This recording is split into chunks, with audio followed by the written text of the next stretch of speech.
ሰላም ጤና ይስጥልኝ። ለጥር 21 2018 ዓመተ ምህረት በጣም አስደሳችና አዲስ የድል ዜና ነው ይዘን የመጣነው። መነሻውን ከታሪካዊቷ ቦታ ላሊበላ ከተማና ላሊበላ ኤርፖርት አድርጎ ፋኖን ለማፈን የመጣን የጠላት ሰራዊት ከ50 በላይ በመደምሰስ ታላቅ ድል ተመዝግቧል። ይህንን አዲስና አስደናቂ የላሊበላ አካባቢውን የድል መረጃ እንዳይበልጣችሁ እስከ መጨረሻው ደቂቃ ድረስ ከኛ ከአምስት ደቂቃ ሚዲያ ጋር አብራችሁን ቆዩ፣ እናስደምጣችኋለን። አንድ የምንጠይቃችሁ ነገር ደግሞ ቪዲዮው ለብዙ ሰው እንዲዳረስልን ላይክ በማድረግ እንድታግዙን እንጠይቃለን። እናመሰግናለን።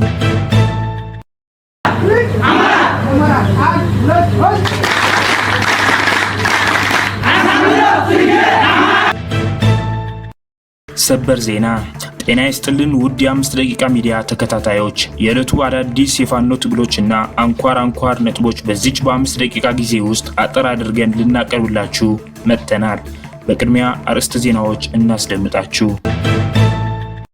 ጀግናው የአማራ ፋኖ ብሔራዊ ንቅናቄ ሰራዊት የጠላትን የአየር ወለድ ክፍለ ጦርን አመድ አድርጎታል። ተጨማሪ ያለን ታደምጡታላችሁ። ከግንባር አዲስ የስልክ ጥሪ ያለን እናስደምጣችኋለን። ፋኖ በደቡብ ወሎ ዞን ተሁለደሬ ወረዳ ላይ በርካታ ጠላት በመደምሰስና በመማረክ ታላቅ ድል አስመዝግበዋል። ተጨማሪ ያለን ታደምጡታላችሁ። መነሻውን ከታሪካዊቷ ቦታ ላሊበላ ከተማና ላሊበላ ኤርፖርት አድርጎ ፋኖን ለማፈን የመጣን የጠላት ሰራዊት ከ50 በላይ በመደምሰስ ታላቅ ድል ተመዝግቧል። ይህንን አስደናቂ መረጃ በሶስተኛው ዜናችን እናስደምጣችኋለን። አብራችሁን ቆዩ። የአማራ ህዝባዊ ትግሉን የምትደግፉ ውድ አድማጭ ተመልካቾቻችን ቪዲዮውን ላይክ፣ ቻናሉን ሰብስክራይብ እንዲሁም በኮሜንት ድል ለአማራ ጀግኖች እያላችሁ ለህዝብ ብለው ጫካ ለገቡ አርበኞች እንድታበረታቱ ዘንድ በአክብሮት እንጠይቃለን። እናመሰግናለን። በቀጥታ ወደ መረጃዎች አለፍኩኝ። እስከ መጨረሻው ድረስ ከኛ ጋር ቆዩ። በትናንትናው ዕለት ጥር 20 2018 ዓመተ ምህረት ጠላት ያለ የሌለውን የአየር ወለድ ሰራዊቱን ከሰላ ድንጋይ ከተማና ከጣርማበር ወረዳ በማሰባሰብ የወገንን ኃይል የማፈን ምናባዊ ዓላማ አንግቦ ወደ ሳሲትና አይሶፌ ቀጠናዎች በማቅናት ላይ ያለ መረጃው ቀድሞ የደረሰው የአማራ ፋኖ ብሔራዊ ንቅናቄ አፋብን ሸዋ ጠቅላይ ግዛት እዝ አጼ አምደ ጽዮን ኮር አካል የሆነው ራምቦ ክፍለ ጦር ልዩ ስሙ አጃና ሚካኤል መገንጠያ ላይ በጣለው የደፈጣ ጥቃት ከ19 በላይ የሚሆኑት የብልጽግና ሰራዊት እስከ ወዲያኛው ሲሸኙ በርካቶችን ቁስለኛ በማድረግ ከፍተኛ ኪሳራ አድርሰዋል። በደፈጣ ጥቃቱ የተጀመረው ወደ ጨበጣ ውጊያ ተቀይሮ አድማሱን በማስፋት ክፍለ ጦሩ ታላቅ ድል ተጎናጽፈዋል።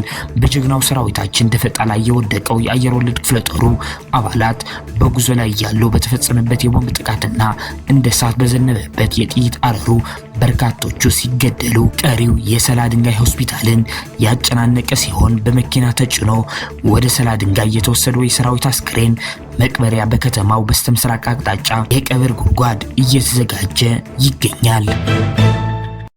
አሁን ሁለተኛው ዜናችን እናስደምጣችኋለን። ከዚህ በመቀጠል በሶስተኛው ዜናችን የላሊበላ አካባቢውን አስደናቂ የድል መረጃ የምናስደምጣችሁ ይሆናል። አብራችሁን ቆዩ።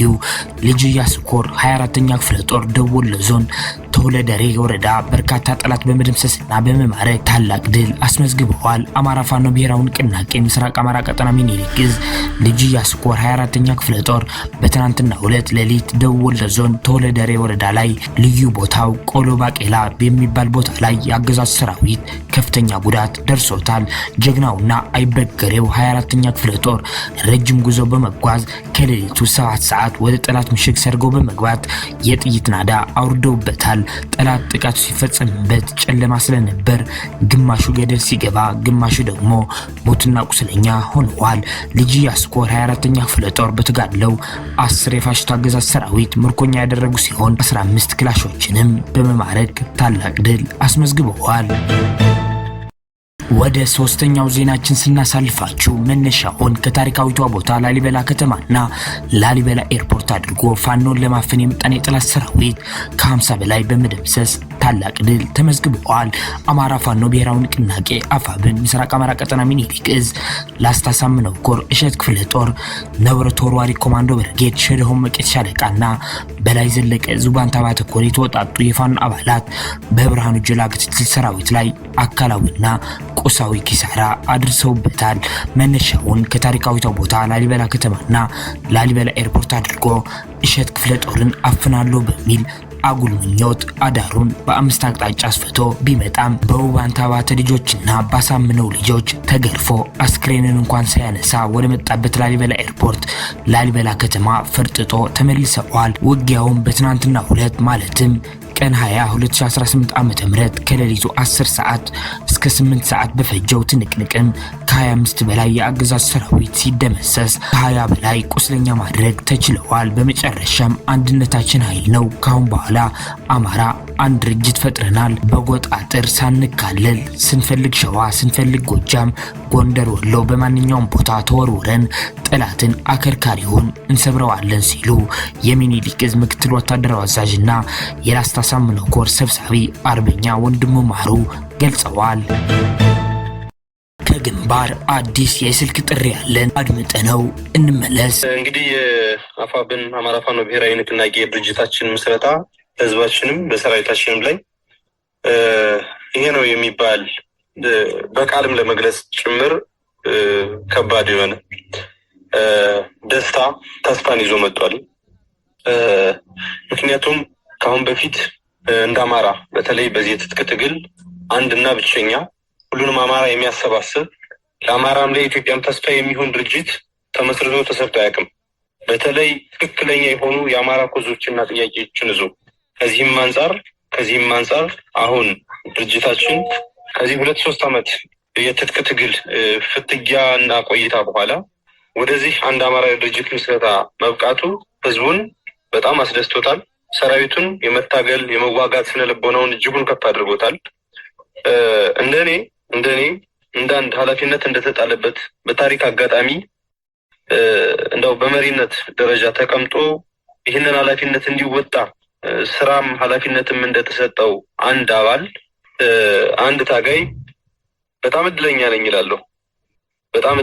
እላለሁ። ኃላፊነቴንም በአግባቡ ተወጥቻለሁ እላለሁ። እንግዲህ ዓላማችን ግብ ለማድረስ የማሸነፊያ ቁልፍ ጉዳዩ በአንድነትና በጥንካሬ በጋራ ዓላማን እንዲሁም ለዓላማ በመታመን ጠላታችን መግቢያ ቀዳዳ በማሳጣት በአንድነትና በህብረት ማለት ነው የተባበረ ብርቱ ክንዳችን መተማመኛ ኃይሉ ላይ ማሳረፍ ትልቁ ለዓላማችን መሳካት ዋነኛውና ወሳኙ ነገር ነው። ለዚህም የአማራ አንድ መሪ ድርጅት ተፈጥሯል። ስለዚህ በዚህ ጊዜ በዚህ ታሪክ አጋጣሚ እዚህ ላይ በመገኘቴ በጣም ደስተኛ ነኝ። ከዚህም በኋላ ህዝቡም ትግሉም የሚጠብቅብንን ስራ ለመስራት ይሄ ፍላጎት ካለው ይሄ ደስታ ስሜት ካለው ህዝብና ሰራዊት ጋር ሆኖ ለውጤት በጣም በተሻለ ሁኔታ በተሻለ ደስታ እንተጋለን ማለት ፈልጋለሁ። አመሰግናለሁ አርበኛ ሳሙኤል። እንግዲህ ወደ ብልጽግና እጅ እየሰጡ ከሚገቡ አንዳንድ ፋኖዎች አንጻር የፋኖ ወታደራዊ አቅም እንደተዳከመ አድርገው የሚያስቡ አሉና የፋኖ ወታደራዊ አቅም ያለበት ደረጃ ምን ይመስላል? እንግዲህ ለብልጽግና እጅ የሰጡ ኃይሎች ምናልባት ምን ይዛችሁ ገባችሁ ሲባሉ ይሄን ይዘን ገባን እኛ ብቻ ነበርን ቢሉ የሚገርም አይደለም። ከተላከበት ቦታ ደርሶ ሲመለስ ይሄን አሳክቻለሁ ብሎ መቀላመዱ የሚጠበቅ ነው። ለዚያም ሲባል የአማራ ፋኖ ኃይል እንደተዳከመ ወታደራዊ ኃይሉ ሊነገር ይችላል። ነገር ግን ከምን አንጻር የሚለውን ነው ማየት ያለብን።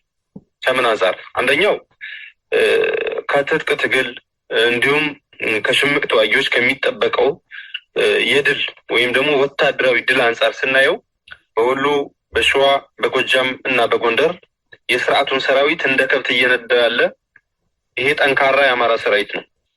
ቢዳከም ኖሮ ይህን ሊያደርግ ይችል ነበር ወይ ካል አይችልም። ስለዚህ ጠንካራ መቼ እንደሆነ በተግባር ማሳያ ስላለው በዚያ ነው ላልፈው የምችለው። ሁለተኛ ከስልጠና አንጻር ነው። የአማራ ፋኖ እየተንቀሳቀሰ እየታገለ ባለባቸው ቀጠናዎች በሙሉ ያልተቋረጠ ኃይል የማደራጀት ስራ ወታደራዊ ግንባታው እድገት ላይ ነው ያለው። ይህንንም በየጊዜው የሚመረቀው ሰራዊት በየጊዜው የሚመረቀው የኮማንዶ ኃይል ማሳያና እማኝ ነው።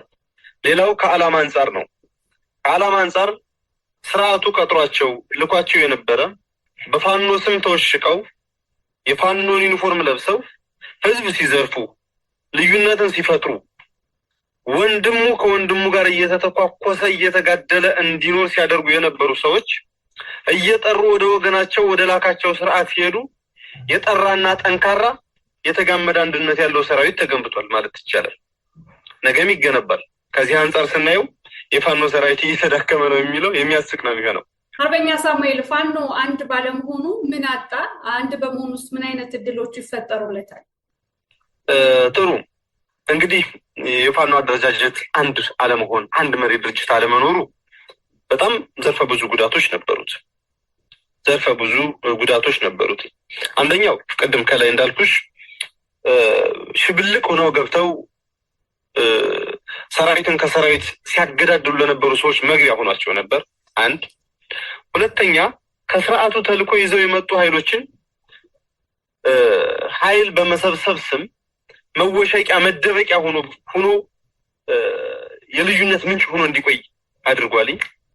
ሶስተኛው በፋኖ ማሊያ ከዚህኛው ነኝ እያሉ በአንድ መዋቅር ባለመሆን ህዝቡ ያለ ሰቀቀን ተልዕኮ ባላቸው የገንዘብ ረሃብ ባለባቸው ዓላማ በሌላቸው ሰዎች በአደገኛ ሁኔታ ሲዘረፍ ቆይቷል።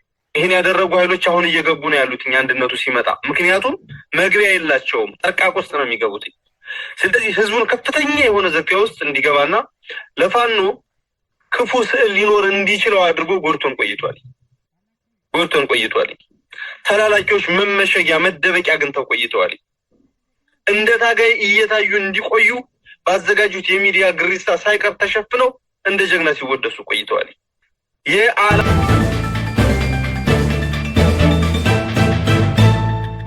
አድማጭ ተመልካቾቻችን ለሰዓቱ የነበሩን የ5 ደቂቃ ዜናዎች እነዚህን ይመስላሉ። በቀጣይ የምንሰራቸው ዜናዎች እንዲደርሷችሁ ቻናሉን ሰብስክራይብ በማድረግ እንዲሁም የደወል ምልክቷን በማብራት ቤተሰብ እንዲሆኑ እንጠይቃለን። እናመሰግናለን።